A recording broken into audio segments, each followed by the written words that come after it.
Very first thing that comes to mind is speed down the field. He'll take Ferguson a yard deep, and he will bring goal line, 5-yard line, 10, and crack down, 12-yard line. Boy, what a terrific special teams play. The Cavaliers got Ekejiuba down there in a flash. Ike is my favorite player. I love to see him go out there. It's amazing just to watch him on the field during game days, just going out there and smashing the opposition, and I just find it exhilarating. Got a couple of yards deep, and he's going to bring goal line to the 5. The Cavaliers have him cornered. They bring him down inside the 15 of the 12-yard line. Virginia made a great break, and Ekejiuba made a great one-on-one tackle. When kickoff team, everybody just watch Ike. They be like, ooh, ooh. And I just be like, and then just, A lot of guys call it the special teams periods in practice Ike period. That's a Daryl Blackstock term, but how many Ike periods we have today? So he sort of defined our special teams. Well, I was born in Nigeria. I have 2 brothers and 2 sisters, and the oldest 2 were actually born in the States, but the last 3 of us were born in Nigeria. So my mom worked for the UN, so she was always traveling a lot between here and a lot of work in Africa. And she stopped for a little while to teach at Colgate University in Hamilton, New York. And that's when, after all the traveling we've been doing, we finally ended up in Hamilton, New York. I grew up playing soccer all the way, up to my junior year of high school. I was a soccer player, and I really liked playing soccer. So I really didn't understand what was going on in football. It just seemed like a lot of people running into each other. My senior year, one of my best friends, his name was Isaiah too, he played running back for us in high school, so he just wanted me, he was like, just come out and try it. So I went out and played defensive end. I didn't know what I was doing. They just told me to run at the quarterback.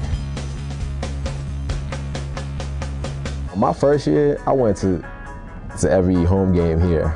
I was a really big fan, because it was just something all my friends did. We came out here, we supported the Cavaliers. It was, if you go in there and sit in the stands, it's a really great experience.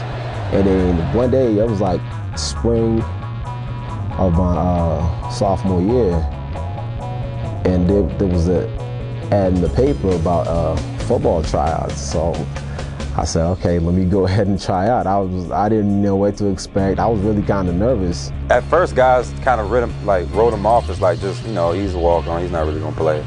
But he just kept working at it, and his body kept getting bigger, stronger, faster.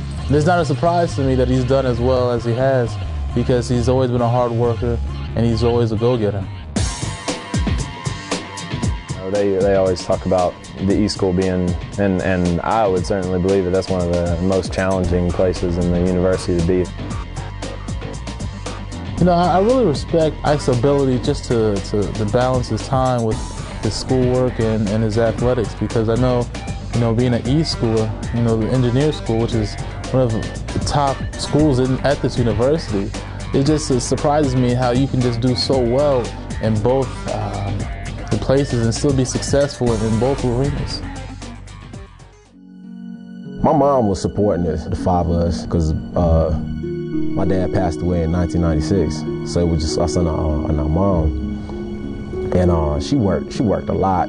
She was almost never home. She'd come home late, just because she was working, trying to get everybody in college, and it was like, she was paying too much. And I got some financial aid here, but there was still like some loans and stuff she had to pay for me and my brothers and sisters that were still in college at the time, actually.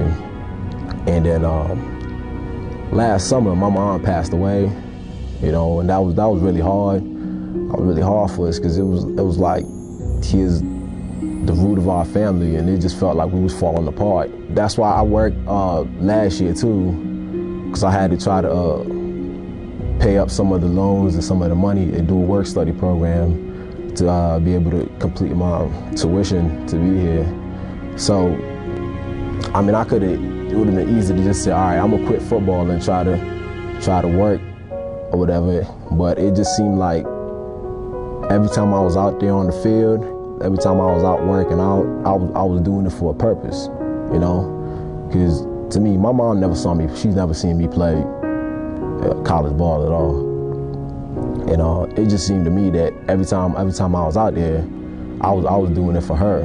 Whenever you hear about someone earning a scholarship, receiving a scholarship, that just, you know, makes your day, makes your week, and I certainly deserved it. And then when I got the scholarship, I'm like, yeah, see, look, Ma, everything's gonna be all right. You know, Coach Go's looking out, and so that to me, it was really good. I'm so happy.